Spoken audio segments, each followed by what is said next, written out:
When she completed the obstacle course, Erborgo 2 minutes behind the rest, the smirks turned into quiet satisfaction. She was proving them right. Just another PR stunt. Just another hopeful who'd soon wash out. And when the instructors gave her the push, the official "you're done," she didn't argue. She just nodded once, sharp and quiet, and walked off base without looking back. No tears, no protest. A quiet victory for the old guard. The tradition holders. The gatekeepers. The ones who thought they had the whole system figured out. But 3 days later, something changed. During a high-stakes live demonstration for the Pentagon brass, spotters on the ridge noticed an unknown presence downrange. Prone position, hidden, unmoving, a rifle glinting softly in the early dawn. No one had been cleared to be there. Then a single shot cracked through the stillness. Precise, controlled. A clean target drop. The casing ejected in slow spin, catching the sunlight just enough to reveal something carved deep into the brass. So, not a serial number, a kill count. Nobody spoke. Not the generals, not the instructors, not even the seasoned snipers. They knew. She had never left. She'd been evaluating them. All of them. She hadn't come to join them. She'd come to attest them. And in the end, she walked away with something far more powerful than their approval, their own respect. Where in the world are you watching from today? If this story of hidden strength and our earned respect resonates with you, especially if you've ever been underestimated, then subscribe for more powerful stories that reveal what people are truly capable of, no matter their age, gender, or background. It wasn't brute strength or raw speed that made Staff Sergeant Dana Whitlock stand out in the training compound. It was the way she moved, steady, surgical, with the discipline of someone who'd spent her entire life being watched and measured. She didn't waste energy. She didn't make a show of effort. Every step was intentional. Every breath was controlled. "Move it, Whitlock!" barked the chief instructor, Mason Klein, his voice slicing through the morning fog like a bayonet. As usual, he dropped her rank in a subtle but persistent jab he'd been using since day one. He called every other candidate sergeant, corporal, or recruit. But her, just Whitlock. "The enemy won't pause while you catch your breath," he added loud enough for everyone to hear. Dana didn't answer. She never did. She kept her eyes ahead, her jaw locked. Sweat trickled down her spine, merging with the mist clinging to her uniform. Her breathing stayed even as she approached the final wall. She hit the finish line, 2 minutes and 47 seconds, behind the last male candidate. Not her best, not her worst, right where she wanted to be. "That's time, Whitlock," Klein called out again, theatrically glancing at his stopwatch and shaking his head. 2:47 over, again.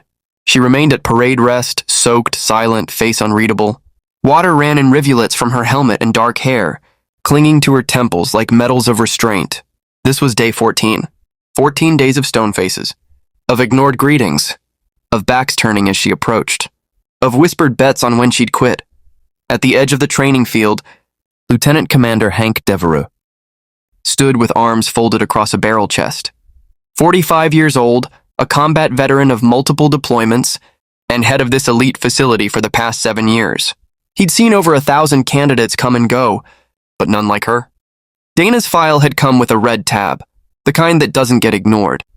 Top-level clearance, special orders, direct communication protocols routed straight to the Pentagon. No deviations.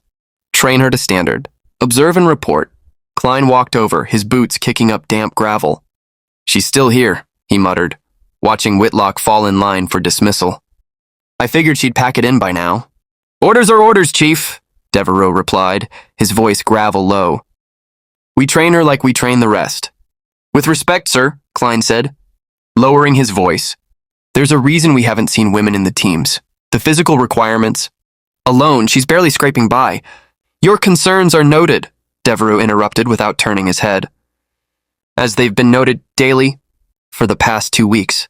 He didn't need to look at Klein to know the scowl was there. In the mess hall, it was like clockwork. The volume dropped the instant Whitlock entered. Not completely silent, but a noticeable hush, as if someone had pressed mute on half the room. Conversations halted mid-sentence. Forks paused halfway to mouths. 23 male candidates, and a dozen instructors all shifted their eyes, just for a second as she walked the aisle, collected her tray, and made her way to her solitary spot at the end of the far table. She didn't scan the room. She didn't hurry. She didn't need to. She just sat, opened her protein ration, and began to eat, one measured bite at a time. Because Dana Whitlock wasn't here to be liked. She was here to outlast them all. The moment Staff Sergeant Dana Whitlock took her seat in the mess hall, the volume in the room resumed. Only now it was louder, more forced, like a stage play pretending at normalcy. She didn't look up. She didn't need to. Somebody ought to tell her the women's Army Corps ended back in the 70s, murmured recruit Cody Blake 2 tables away, loud enough to carry. His words were followed by the familiar ripple of laughter from the usual suspects. At 27, Blake was everything the program traditionally favored. Division I college quarterback, third-generation military, square-jawed and camera-ready, the kind of guy who knew which fork to use at a banquet, and how to charm brass during inspections. He had a way of commanding attention without asking for it, the unofficial mouthpiece of the class. Bet she taps out by Friday, someone else added between bites. $10 says Klein makes her cry before Thursday. More chuckles, loud ones. Competitive ones. Whitlock didn't flinch. She continued cutting through her scrambled eggs with mechanical precision, lifting each bite slowly, chewing deliberately. Not a twitch betrayed that she'd heard a word of it. On the fringe of Blake's circle, recruit Nathan Bishop sat quieter than usual. He wasn't laughing. He wasn't eating much either. His eyes drifted now and then toward Whitlock, not with scorn, but something closer to curiosity, even respect. He hadn't spoken to her. None of them had. But something in the way she carried herself unsettled him, not because she was weak, but because she wasn't. He couldn't quite put his finger on it. Later that morning, classroom briefing. The recruits filed into the underground lecture hall. Dim lighting, cold steel walls, a faint smell of rubber from scuba gear drying nearby. Instructor Mason Klein stood at the front like a hawk watching a field of mice. They weren't scheduled for advanced demolition theory until next week, which of course made his opening move all the more pointed. He called on no one else, just her. Whitlock. Optimal depth for a Mark 8 underwater demolition charge against a reinforced concrete pier support. Go. A few heads turned. This wasn't fair, and they all knew it. Dana didn't blink. 6 to 9 feet below the low tide mark, sir. Assuming vertical placement and ideal current conditions. Oblique surfaces require angle compensation, and dual placement for full fracture integrity. There was a pause. Even Klein raised an eyebrow barely. That's not this week's lesson, Sergeant. I was briefed on the demolition rotation schedule. Sir, she replied evenly, studied ahead. Silence. Someone in the back gave a low whistle. Klein's jaw tightened, but he said nothing more. He moved on, shifting to a new slide, though the entire class felt the residual heat of the exchange. Recruit Bishop leaned forward, slightly in his seat, just enough to glimpse the corner of Whitlock's profile. Her posture hadn't changed.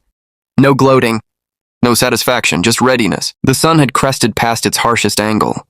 When the candidates lined up for the marksmanship assessment, sweat clung to their backs beneath tactical gear as instructors handed out one standard issue, M4 carbines, with clean iron sights and calibrated scopes. Each recruit received a toolkit. Standard procedure. Adjust, zero, fire. Most followed it by the book. Click, click. Measure, adjust. A symphony of soldiers tweaking scopes in unison. Except Staff Sergeant Dana Whitlock. She accepted her rifle without expression, turned her back to the table, and, with 3 precise movements, adjusted her sightline manually. No tools, no checking. Then she stepped up to the firing line like she'd done it 100 times, maybe 1,000. From behind her, Nathan Bishop leaned closer to Cody Blake, keeping his voice low. You see that? Blake didn't even glance over. See what? Whitlock. Didn't use the adjustment tools. Blake gave a one-shouldered shrug, chewing his gum with smug detachment.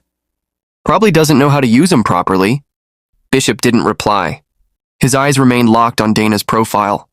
Something about her movements had that rare quality. Not hesitance. Not arrogance. Certainty. Like a woman playing an old game. Later that afternoon, the targets were posted in silence. Instructors walked the line, clipboard in hand. When Whitlock's sheet was revealed, Bishop stopped cold. Every round landed in the central zone. None strayed. None touched the bullseye. Dead average. Perfectly average. not the scatter pattern of an amateur, and definitely not the hyper-clustered precision of a sharpshooter. She sandbagged it, Bishop murmured under his breath. What? Blake asked. Nothing, Bishop lied. He didn't feel like sharing the obvious. Someone trying to blend in would shoot exactly like that. Not too good. Not too bad. Invisible by design. Furkers that evening, Command Office Naval Training Compound. Lieutenant Commander Hank Devereaux sat behind his desk, the only light in the room coming from a dull green banker's lamp and the faint glow of his encrypted terminal. The file open before him was thick and practically unreadable, more redacted ink than paper. Across the top, Ween Whitlock, Dana M. War service record, access level, cosmic in eyes only. The photograph, authorized clearance level, alpha. Her photo stared up at him, blank expression. Regulation bun, but the eyes, Even in grayscale, there was a stillness to them. Not haunted, not cold. Just watching. She looked like someone who'd sat across from people trying to intimidate her, and had already figured out what they were hiding. Devereaux rubbed his temple, flipping to the next page. Entire sections missing. Black boxes over mission logs, assignment locations, and personnel evaluations. Only one clear notation stood out. Asset deployment record. See Appendix Omega. Cosmic level clearance required. This doesn't make sense, he muttered. Why send someone like her here? Just to fail? Before he could dig further, there was a sharp knock. Without waiting for a reply, Chief Instructor Mason Klein stepped in, same way he always had back, when they were deployed together. We need to talk about Whitlock. Devereaux closed the file slowly. We've talked about her every day since she got here, Chief. Klein stepped closer, arms crossed. Yeah, but this is different. Something's off.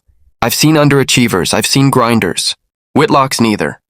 Her physical scores are borderline, but her technical skills, they're advanced, beyond the scope of what we teach. So maybe she studied. Maybe she's a savant. Klein shook his head. No, sir. It's more than that. She knows things we don't even brief until Phase 2. She answers before I finish asking. She's making herself look average. On purpose. Devereaux gave no outward reaction. Just leaned back, steepling his fingers. You think she's here on assignment. I think she's assessing us, not the other way around. For the first time in the conversation, Devereaux didn't dismiss it. He stared down at the closed file. I'll make a few calls. The indoor pool reflected harsh light off its tiled walls, throwing glints of blue across the watching faces. Candidates stood shoulder to shoulder, arms crossed, shivering slightly under the overhead fans. Instructors flanked either side, clipboards in hand, eyes flat with military detachment. At the center of the lineup, Dana Whitlock stood calmly at the water's edge. Her hands and ankles were bound with utility cord. Standard Mistiera drownproofing. Protocol. Candidate Whitlock, barked Chief Instructor Boris Mason Klein. You will submerge, touch bottom, surface for 1 breath, and repeat until directed otherwise. Do you understand? Yes, Chief, she replied, eyes forward. A whistle pierced the air. She stepped forward and one slipped silently beneath the surface. At the bottom of the pool, Dana settled into a cross-legged position, her compact frame nearly motionless. The pool's dim floor lights cast shadows across her submerged body. Arms tucked, head slightly bowed. She looked less like a struggling trainee and more like a sacrifice, waiting patiently for judgment. The water around her was still, reverent. Then, with a single precise torque of her core, she shot upward, breaking the surface in a clean, vertical motion. She inhaled once, deep and fast, then dropped again, without splash. Some of the instructors exchanged quiet glances. Controlled, one murmured. Too controlled, another muttered. On the second ascent, Dana rose again. A half-second slower, arms still bound behind her. Just as she breached the surface, Cody Blake, standing at the pool's edge, casually shifted his stance. His right boot extended slightly over the water's lip, just enough. The timing was perfect. As Dana's face broke the surface, his heel tapped her shoulder, not hard, not obviously malicious, but precisely enough to deflect her trajectory. Instead of air, Dana caught a mouthful of chlorinated water. She jerked, involuntarily swallowing before gravity pulled her down again. The room tensed. Nathan Bishop's Eyes snapped to Blake's feet, then back to the water. He wasn't the only one who noticed. A couple of recruits blinked, brows furrowing. It had been subtle, but it was deliberate, and no one said a word. Eager below the surface. Dana's body drifted downward, a fine stream of bubbles trailing from her nose. Her mind registered the event instantly. Breath denied. Trajectory altered. Oxygen compromised. For a split second, her body screamed for air. Her lungs seized. Muscles twitched. Any ordinary candidates would have thrashed upward by now. Signaled distress. Broken protocol. Failed. But Dana Whitlock wasn't ordinary. She had closed her eyes. The noise above faded. Her pulse slowed. In her mind, she went somewhere else, some distant, silent memory that recentered her. She knew what panic looked like. She'd seen it, up close and in worse waters than this. This wasn't chaos. This was a calculus. She adjusted her buoyancy by exhaling slowly, conserving what remained. She let her body hover inches above the tile floor. 6 seconds passed, then 10, then 15. Above, even the instructors had begun to shift uncomfortably. Your surface tension. She should have surfaced by now, Klein said under his breath. Bishop leaned forward, eyes scanning the ripple patterns. Cody Blake stared straight ahead, unmoved. At 22 seconds, a blur of motion erupted from the deep end. Dana exploded from the water, twisting midair to land squarely on her knees at the pool's edge, gasping in a controlled rhythm, not desperation, but her measured recalibration. The entire room froze. Her chest rose and fell, eyes locked on the horizon. Not on Blake. Not on anyone. She sat in silence for 2 full seconds, then calmly turned her back and awaited her next order. Candidate Whitlock, Klein said slowly. Resume position. Yes, Chief, she replied, and walked calmly back to the line. In the crowd, Bishop stared at her like he was seeing her for the first time. She should have passed out, he muttered. Blake scoffed. Guess even freaks float. But the joke didn't land this time. Not a single laugh followed. Her heartbeat, which had spiked for just a moment, now settled into a controlled rhythm. Dana Whitlock floated beneath the surface, limbs bound, mind focused. She initiated a Mink-specialized breathing hold, taught only in a handful of black tier units. A slow release. Method developed for high altitude. Low opening infiltration. Missions where oxygen deprivation wasn't just possible, it was expected. Bubbles traced faint trails from her lips. Her muscles remained still. No thrashing, no wasted effort. Above, the silence around the poolside had grown dense. Even among the instructors. We're at 90 seconds, one whispered. She's not even close to distress, said another. At the 1 minute 47-second mark, a shadow stirred beneath the surface. With an explosive but controlled motion, Dana surfaced cleanly, her mouth just above water, inhaling once, crisp and measured. She moved through the remaining series of Hun underwater, bound maneuvers, with mechanical precision, float rotation, backward drift, vertical bob with 0 arm assistance. No drama, no hesitation. When the final whistle blew, 2 instructors waded in and took her arms. She allowed them to lift her from the water without resistance. She stood dripping on the tile deck. No panting.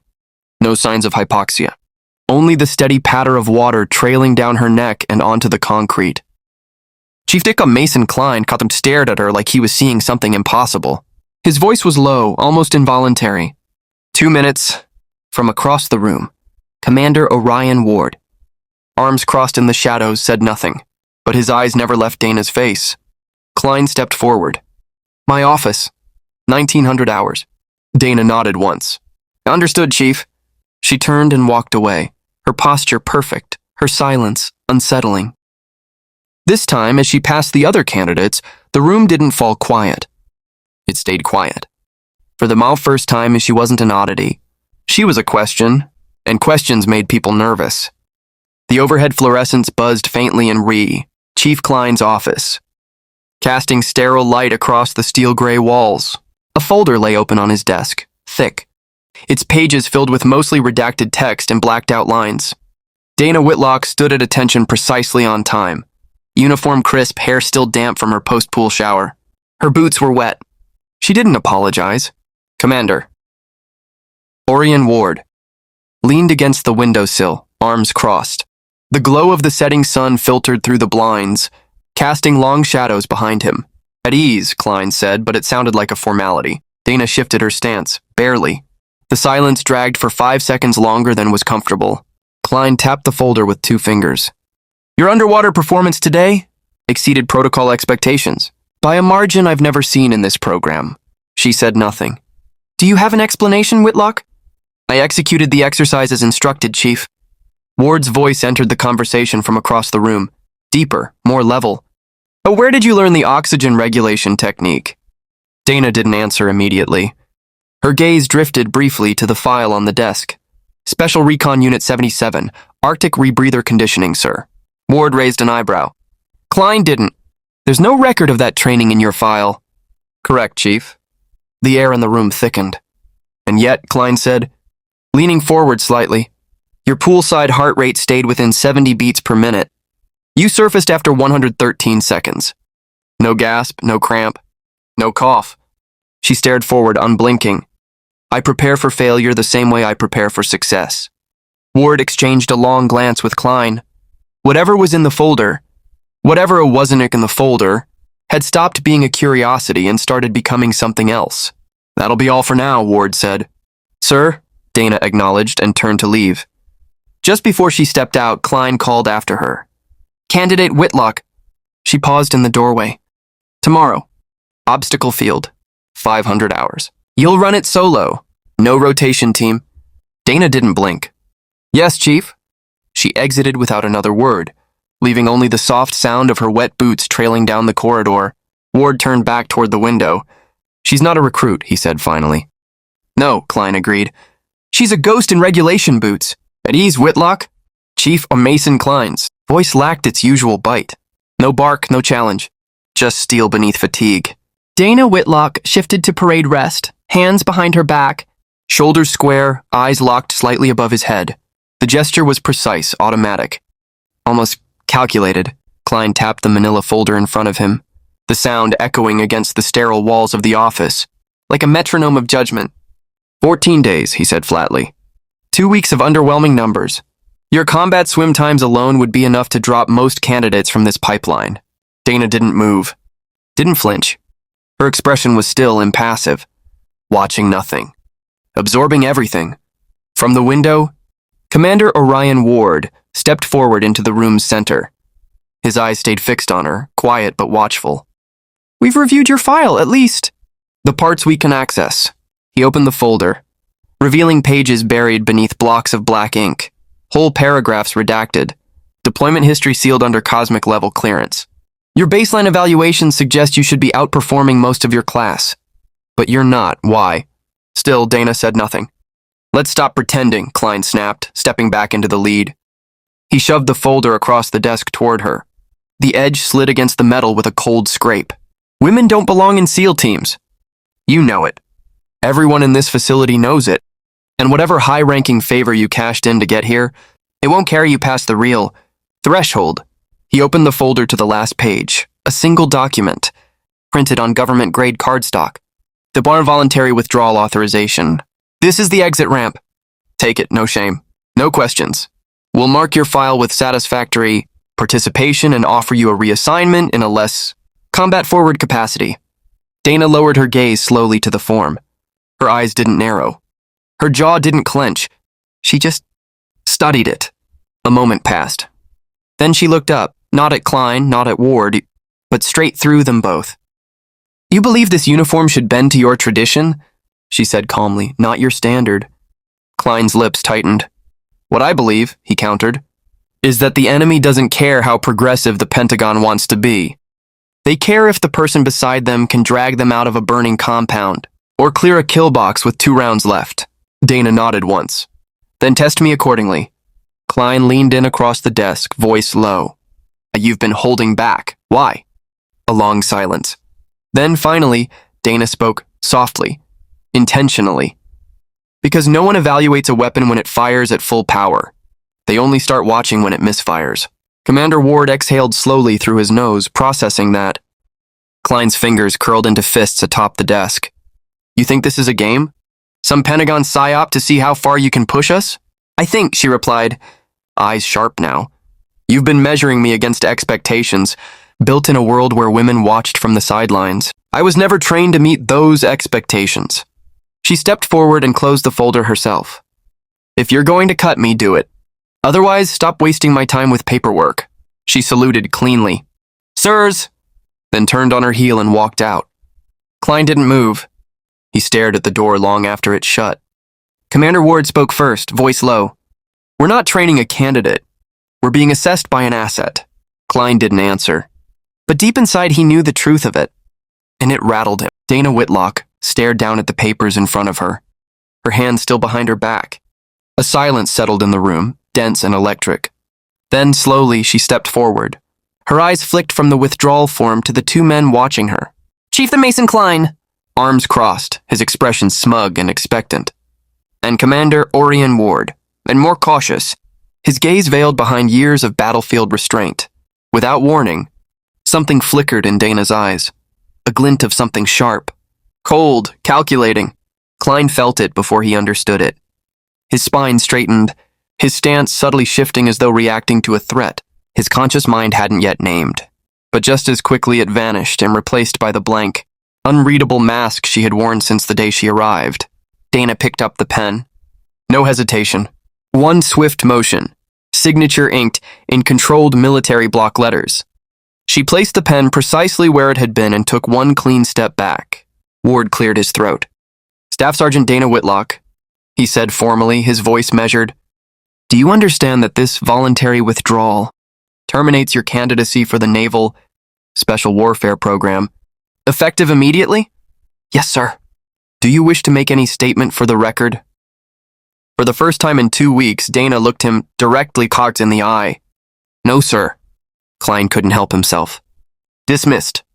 The word carried just a hint of triumph, smugness dressed in formality. Dana executed a perfect about-face and walked out. Her boots, landing with controlled precision on the tile. She closed the office door behind her with deliberate gentleness. Not slamming it, not storming off. Just control. Commander Ward moved to the window and watched her cross the courtyard. Her back impossibly straight, shoulders squared, her pace calm and unhurried. Something's not right, he murmured. Klein shrugged. She accepted reality. No one just walks away like that, Ward said. Not after the pressure, not after what she's shown. Something doesn't add up. She never should have been here in the first place, Klein replied. Though his voice lacked the conviction he'd shown minutes earlier, this was inevitable. Then why is in half her file classified above our clearance level?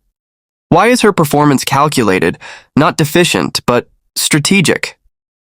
Before Klein could answer, the secure phone rang. The encrypted Pentagon line, Ward's entire body stiffened. He answered. Commander Ward. A voice on the other end spoke for less than 30 seconds. Calm, authoritative, clipped. Ward didn't interrupt. With each word, his color drained, his shoulders straightened, and he stood almost at attention, even though the voice on the line couldn't see him. Then came the final instruction. She was never supposed to pass. Ward blinked. What do you mean she was never... The voice cut him off with further orders. Ward responded with a simple, Yes, sir, understood. He hung up, turned to Klein. Effective immediately, he said quietly. All records of Staff Sergeant Dana Whitlock's participation in this program are classified. Her withdrawal paperwork is to be sealed and sent via secure courier to a destination that'll be transmitted to your terminal. We are not to speak her name again. Not to anyone. Klein's face hardened. What the hell is going on, Commander? Ward met his eyes, but for once, he had no answer. Whatever this is, he said, it's well above our pay grade. In the dim light of the barracks, laughter echoed faintly, brittle, forced. Calloway. And his group huddled in the far corner, cracking open cans of contraband beer smuggled in from a nearby town. The act was reckless, but tradition, celebration. One small step for man, Calloway joked, raising his can. One giant leap for keeping women out of combat. Laughter followed, loud but hollow. None of it reached the eyes. In his bunk, Lazarus sat on the edge of his mattress, shoulders hunched, staring at the empty space where Dana's bed had been. Something wasn't sitting right. You ever notice how she never seemed to be trying? He asked quietly, like she was holding back. Calloway turned, smirked. Yeah, holding back tears. A few chuckles, but his smirk faded faster than usual. There was something uneasy behind his eyes, something he couldn't quite shake. Lazarus persisted. That underwater test today. She was barely breathing when she came up, then didn't even cough. Not once. Who does that? Silence crept into the corners of the room. Even the rebels with their beers didn't reply. Lazarus looked around. It's like she wasn't training. She was all watching, like we were the test. No one responded. But for the first time since Dana Whitlock's arrival, every man in that room felt the weight of her absence, and none of them could explain why it felt so wrong. The demonstration had gone off with mechanical precision, just the way Chief Mason Klein liked it. Every move rehearsed, every candidate performing their assigned tasks with the practiced predictability of men. Desperate to impress, the stands were filled with top brass. A handful of visiting Pentagon officials watched from behind tinted glass, their expressions unreadable. Commander Orion Ward stood beside them in the observation bunker, arms folded, jaw tight. He wasn't watching the candidates. He was scanning the ridgelines, watching the wind, waiting. The final event was underway. Extreme range marksmanship. Targets stretched out like stepping stones. Across the desert valley, 400 meters, 700, 100, 100, all the way to beyond andrometers, where the steel silhouettes shimmered in the heat like ghosts. And now, Klein announced, his voice projected over the field, we demonstrate precision shooting at maximum effective range. These targets are beyond what standard-issue rifles can hit. This requires specialized equipment, elite training, and surgical control. His tone was smug, proud, predictable. That's when the spotter flinched. Positioned beside the primary firing station, he stared into his scope, then suddenly shifted, his fingers working the focus dial in tight, twitchy movements. Sir, the spotter said, his voice taut with urgency. There's movement. Impact zone. Farther out. Around my twins on meters on the high ridge. Klein frowned. There's no target station that far. You sure it's not a drone? No, sir. It's a shooter. Klein moved before the sentence finished. He shoved the spotter aside and pressed his eye to the lens. The scope dialed in past 2,000 meters, deep into territory. They hadn't marked for this demo. And then he froze. Dana Whitlock, lying prone on a slab of rock at the edge of the world, camouflaged in desert khaki, wind tugging at the edge of her shema. Her breathing was invisible. Her form, textbook perfect. The rifle at her shoulder wasn't standard issue. Custom built, suppressed, tuned for wind and range and silence. Her eye locked to the scope, finger resting on the trigger guard. She wasn't adjusting. She wasn't calculating. She was already zeroed in. Ceasefire, Klein barked, his voice cracking with urgency. Ceasefire on all stations, now. The range safety officer slammed the emergency button. Sirens began to wail. Red lights blinked across the facility. Instructors dropped their binoculars. Shooters froze mid-stance. Up in the observation bunker, the Pentagon officials straightened in alarm. Who is that? One of them asked sharply, looking to Commander Ward. Why is there a live weapon outside the range boundary? Ward grabbed the radio. Whitlock, this is Commander Ward. You are in an unauthorized position. Stand down. Do you copy? Over. No answer. On the ridge, Dana's fingers slid from the guard to the trigger. The officials turned to each other, panic creeping into their well-trained voices. What's she aiming at? No one knew. Not yet. Klein's heart was hammering in his throat. The distance was on beyond sanctioned firing range. There were no targets placed that far. No lanes cleared. No authorization for that rifle. And also no explanation for how she had reached that position without detection. Ward, what the hell is going on? One of the officials snapped. I don't know, Ward said. His voice was calm, but his knuckles were white where they gripped the rail. But we pulled her from the program. She shouldn't even be here. Just then the rifle fired. One single suppressed shot, more of a whisper than a bang. Every head snapped to the digital impact monitor. A small alert flashed red. Steel plate T-95, range 2,213 meter, direct hit, bullseye. The room went dead silent. Even the air seemed to stop moving. The shot was impossible, beyond spec, beyond doctrine, beyond explanation. In the scope, Klein watched her exhale once. Then she stood, effortlessly, She slung the rifle, turned, and began descending the rocks like she'd been born on that ridgeline, like she hadn't just turned the entire program, inside out with a single pull of the trigger. Ward stared at the monitors, one hand still on the radio, though he wasn't speaking. The Pentagon officials weren't speaking either. Until one leaned forward, his voice low and precise. "Commander Ward, your candidate just hit a target past 2.2 kilometers with an unregistered weapon from an unapproved position during a restricted demonstration."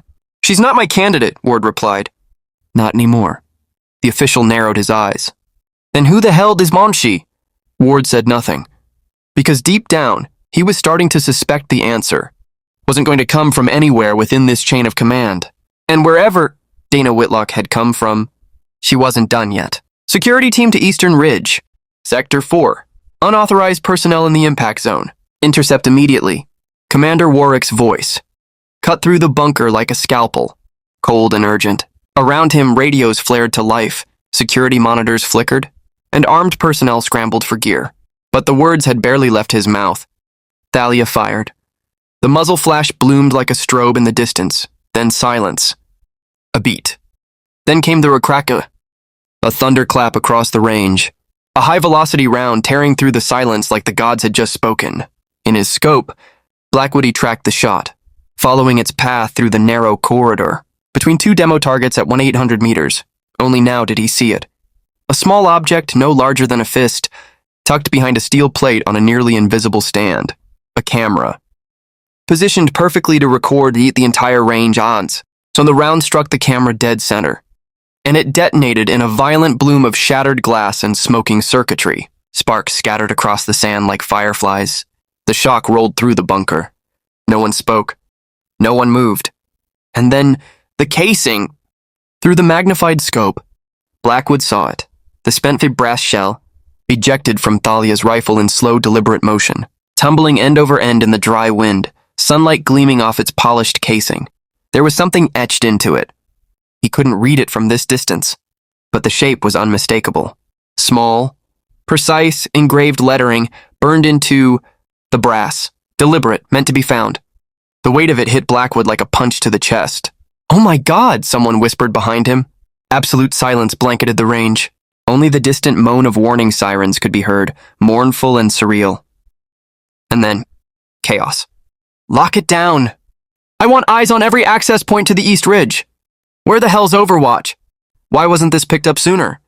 Get those VIPs out of here now." Security forces mobilized, boots thundering across concrete, vehicles roaring to life. Radios squawked overlapping commands as panic outpaced organization. A fire team peeled out toward the ridge in an armored jeep, tires spitting gravel in all directions, but it was already too late. Blackwood watched through the scope as Thalia Vera Cruz calmly stood, brushed the dust from her pants, and collected the brass casing with gloved fingers.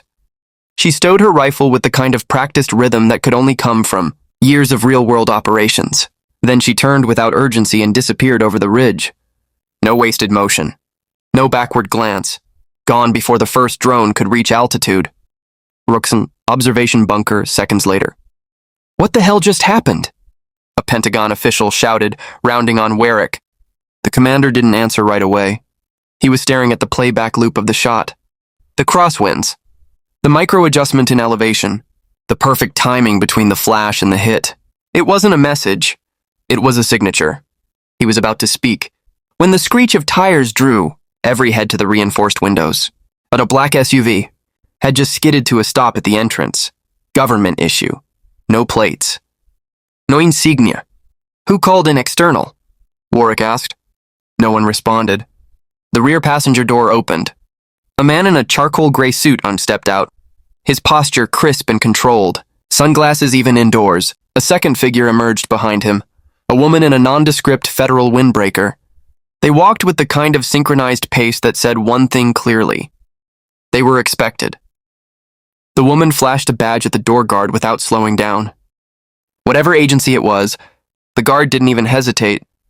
He just stepped aside and buzzed the interior locks open. The man in the suit stepped into the bunker like he already owned it. "Commander Warwick," Chief Blackwood. "You're done here." "Excuse me." Blackwood snapped, rising instinctively to his feet. The man ignored him and handed a sealed envelope to Warwick. All footage of this event is now classified. Level Omega. Your personal notes, any hard drives, any audio recordings, they will be collected within the hour. This incident did not occur. Is that clear? Who are you? Warwick demanded. What agency do you represent? The woman answered.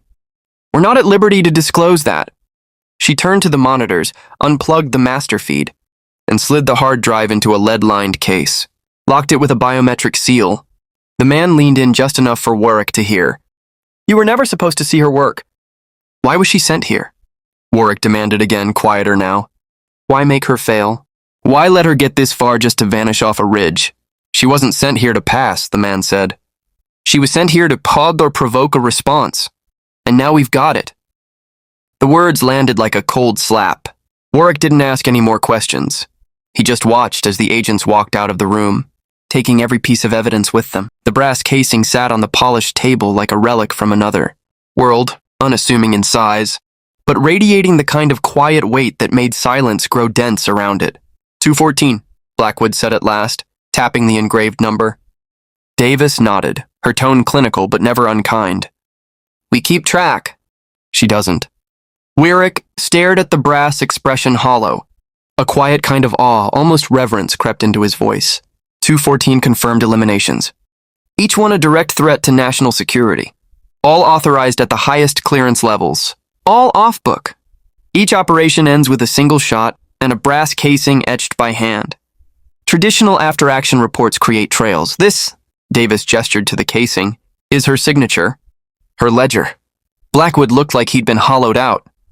He glanced at the monitor again, where archival footage now played from supposedly secure locations. Classroom reviews, underwater evaluations, closed-door instructor briefings, all of it compiled without their knowledge. These were internal sessions, he said almost to himself. Restricted access. That camera she destroyed. It wasn't just recording the range. No, Davis said, swiping again. It was the final relay point. One of several. The last fallback. The others had already been scrubbed. The screen changed again, this time displaying Thalia's full, unredacted file. Same photo. Different woman. Blackwood read in silence, his face paling with each paragraph. Warwick spoke first. 17 countries. Political black sites. Threat elimination behind Allied borders. He looked up, stunned. Some of these names, I've seen them on red alert lists. I thought they were ghost targets. He's part of a classified directive, Davis said, voice smooth as glass. No code name. No unit patch. Known to exactly 7 people in the Department of Defense. No formal designation. No chain of command beyond a single encrypted line. The silence stretched. Why send her here? Blackwood asked, low and tight. Why humiliate her? Why compromise our command if she's so essential to whatever program this is? Davis didn't blink. Because Ryu, your AIM program is failing, Chief Instructor. The words hit harder than any reprimand ever had. Naval Special Warfare has relied for decades on a rigid profile. Specific physical benchmarks. Predominantly male, psychological patterns filtered through a Vietnam-era lens. It worked. Once. But emerging threats aren't conforming to those templates anymore. Our adversaries don't play by the old rules. They evolve. They adapt. And our training pipeline hasn't. She turned the tablet again. This time the footage showed Calloway and his crew in the mess hall, snickering over beers, mocking Thalia with casual sexism and adolescent bravado. Another clip, Blackwood at the whiteboard, tossing an obscure technical question at Thalia, one far beyond the written curriculum, then smirking as she paused, calculating. Staff Sergeant Vera Cruz was instructed to perform at approximately 70% of her capacity, Davis said. Just enough to meet standards. Never enough to outshine. She was embedded here to conduct a real-time evaluation of your methods, your cultural blind spots, instructional weaknesses, and psychological adaptability under modern pressure. This entire command, Warwick said slowly, was her target. Her mission, Davis confirmed. The door opened. A technician entered and placed something on the table. The twisted remains of the surveillance relay she'd destroyed. Its black housing scorched. Interior wiring exposed like the ribs of some mechanical corpse. She didn't place this, Davis said. Your protocols are so outdated, your vulnerabilities so predictable, that she compromised your entire surveillance system. Within 48 hours of arrival, Warwick dropped into his chair. Blackwood stood stiff, still absorbing the scale of what had happened under his nose. This was never about her failing, he said. Correct, Davis said. It was about whether you would. Postscript, optional edition. Just before Davis leaves the room, she picks up the brass casing and hands it back to Warwick. It's yours now, she says. A reminder. Of what? That she was here and you missed it. The implication settled over the room like a physical weight. Everything they'd built, everything they had believed about what it took to forge elite operators, had been quietly dismantled, not by a hostile force, not by a test, but by a single candidate they'd dismissed before she even entered the pool. Warwick! Broke the silence, his voice stripped bare. What happens now? Davis didn't hesitate. Now we rebuild, starting with a full briefing from Staff Sergeant Vera Cruz herself. 30 minutes later, the door to the secured briefing room opened again. Thalia entered, not in the Navy standard training gear they had grown used to seeing, but in unmarked tactical blacks, her hair pulled tight, posture precise. She carried no visible insignia, no rank patch. Yet no one around in the room doubted she was now the highest authority present. She walked to the head of the table, Blackwood's usual place, and took the seat without hesitation. The reversal of power was absolute. Warwick and Blackwood watched her in stunned silence, trying to reconcile this composed, mission-ready operator with the silent woman who had taken their abuse, their doubts, their dismissal, and asked for nothing. For the first time, she studied them, not as instructors, but as assets. Gentlemen, she began, voice calm, controlled, commanding. Let's discuss the findings of my evaluation. She opened a secure laptop, and a high-resolution interface flickered to life. Sectioned reports, charts, real-time metrics, candidate psychological overlays, even satellite heat maps from training days they hadn't known were monitored. What followed was not a debrief. It was a post-op audit. Your program has identifiable strengths. She began scrolling to the first tab, but also critical weaknesses. You prepare candidates for known threats, legacy conflicts, predictable battlefields, but you ignore adaptive threat models, asymmetric methodologies, and cognitive volatility. She turned her gaze to Beer Blackwood, unflinching. Chief, your tactical instruction is precise, efficient, lethal, but your personal biases act as a filter. You exclude viable candidates before assessing what new capabilities they might offer. When I demonstrated knowledge outside standard parameters, you didn't ask how I knew. You assumed I was wrong. In the field, that failure of curiosity gets people killed. Blackwood stiffened, jaw clenched, but he didn't interrupt. Because she wasn't wrong. Recruit Calloway demonstrates natural leadership under stress, she continued, tapping to another report, but leans heavily on groupthink and conformity. During the land nav exercise on day 5, he dismissed Recruit Lazarus's alternate route, despite it being 400 meters shorter and avoiding elevation gain. Result, a 12-minute time loss and an exhausted squad. Each point hit like a silent blade. No theatrics. No gloating. Only facts. Thalia continued, disassembling their entire structure. From instructor methods, to training curricula, to candidate evaluation rubrics.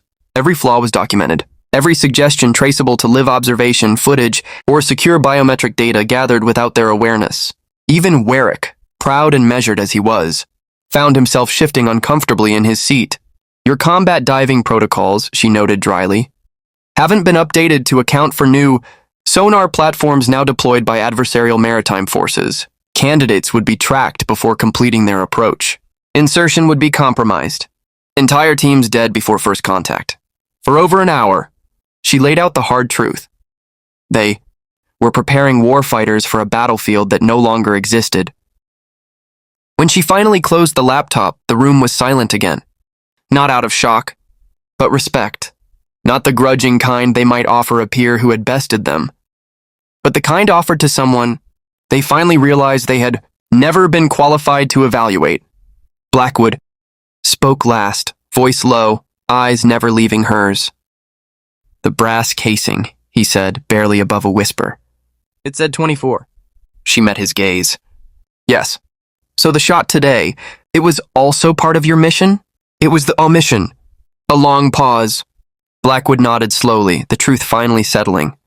Thank you, he said, voice rough, for not showing us everything all at once. Thalia stood. I didn't need to. She left them sitting in the silence she had earned. Is that accurate? Something shifted in Thalia's expression, the first visible crack in her professional armor. I don't keep count, she said quietly. They do? Each one authorized at the highest level, each one necessary. She paused, then corrected herself. The count isn't a point of pride, Chief, it's at a weight mo. A moment of understanding passed between them, not as instructor and candidate, but as soldiers who had made hard choices in the shadows of policy and silence. Blackwood saw her for the first time, truly saw her, that distant stare. The 1,000-yard gaze no amount of training could manufacture. The look of someone who had taken lives for reasons she never got to question and would carry with her long after the rest of them retired. He spoke carefully. The incident at the pool, with Calloway, during drown-proofing. You could have drowned. Her tone didn't change. The risk was calculated. A long silence followed. No challenge. No apology. Just the quiet acknowledgement that she'd been willing to pay the cost, not to prove something, but to observe the reaction, to gather data, to expose weakness in the system even at personal risk. And she had. I needed to observe how your program handles deliberate sabotage among candidates, Thalia said. The results were concerning. Warwick, who had remained silent through most of the debrief, finally voiced the question that had weighed on him since Davis arrived. What happens now? Thalia didn't hesitate. Now we begin the real training. 6 months later, the same stretch of misty beach that had once greeted Thalia on her first day now served as the proving ground for a new class of candidates. On the surface, the training looked familiar. The same brutal physical evolutions, the same punishing pace, but subtle differences ran through everything like new wiring beneath old walls. From a ridge above the surf, Thalia stood with arms crossed, watching as Blackwood ran the course. His methods had changed, still hard-edged, still uncompromising, but no longer bound to tradition for its own sake. Physical dominance had been tempered by tactical flexibility. Conformity gave way to creativity. New drills emphasized improvisation under pressure, asymmetric problem-solving, and real-time decision-making in chaotic environments. Among the candidates fighting the waves, more diversity than ever before. 2 women in the formation, not tokens, but teammates, shoulder to shoulder with the men, indistinguishable in grit and resolve. The most surprising presence stood beside Thalia on the ridge. Calloway. No longer a recruit, but now wearing the insignia of an instructor. After the truth about Thalia's mission had come to light, he'd requested to remain, not out of guilt, but out of clarity. He had seen the cracks in the system and chose to help fix them. They still don't believe me when I tell them about your first day here, he said, watching a candidate collapse and crawl forward through the surf. Thalia didn't look away. Good, she replied. The best operators are the ones no one sees coming. In the months following her assessment, the Naval Special Warfare Training Pipeline had undergone its most significant reform in decades. The physical standards remained, no compromises there. But layered on top were new demands, cognitive agility, technological adaptability, and unorthodox thinking under duress. Security protocols had been rebuilt from the ground up, and every measure had been tested and breached by Thalia herself, until true resilience was achieved. Not everyone knew who had sparked the change, but the system did. And that was enough. Most significantly, selection criteria had been expanded to identify candidates with diverse skill sets beyond the traditional model. The program still produced the elite operators it always had, but now it actively sought those who might once have been overlooked. Candidates who brought different perspectives, backgrounds, and capabilities to the teams. Davis called yesterday, Calloway said as he and Thalia walked back toward the administrative building. Said the secretary's pleased with the progress reports. The real test will come when these candidates deploy, Thalia replied. Classroom innovation means nothing if it doesn't translate to operational effectiveness. As they approached the compound, Thalia's secure device vibrated. She glanced at the screen, her expression shifting almost imperceptibly as she read the encoded text. New assignment? Calloway asked, recognizing the look. She nodded once, offered no details. Some boundaries remained uncrossed, even after months of working together. How long will you be gone? Uncertain, she said. They both knew what that meant. Either she couldn't say, or didn't know herself. Calloway didn't press. He'd learned not to ask for answers she wasn't allowed to give. Instead, he extended his hand, the professional gesture, that had long since replaced the salute between them. The program's better because of you, he said. Thalia shook his hand firmly. The program's better because it was ready to change, she corrected. My evaluation just accelerated the inevitable. As she made her way toward the waiting helicopter, which had landed on the pad without prior notice, Blackwood emerged from the training course, candidates trailing behind him. Spotting Thalia's departure preparations, he brought the group to a halt. Without a word, he and the other instructors raised their hands in a silent salute. Not required, not protocol, offered freely with genuine respect. Thalia returned the gesture. Then she boarded the aircraft. The door slid shut behind her. As the helicopter lifted off, carrying her toward another mission that would never appear in any report, she allowed herself a rare moment of reflection.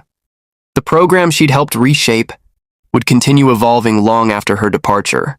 The candidates who graduated would never know the full story of how their training had changed, only that they were being prepared for threats their predecessors couldn't have imagined. Some would cross paths with operators like her in the field, perhaps never realizing they were working alongside someone who didn't officially exist. Inside her gear bag, carefully stored in a custom case, lay the brass casing from the rifle shot that had revealed her true identity 6 months earlier.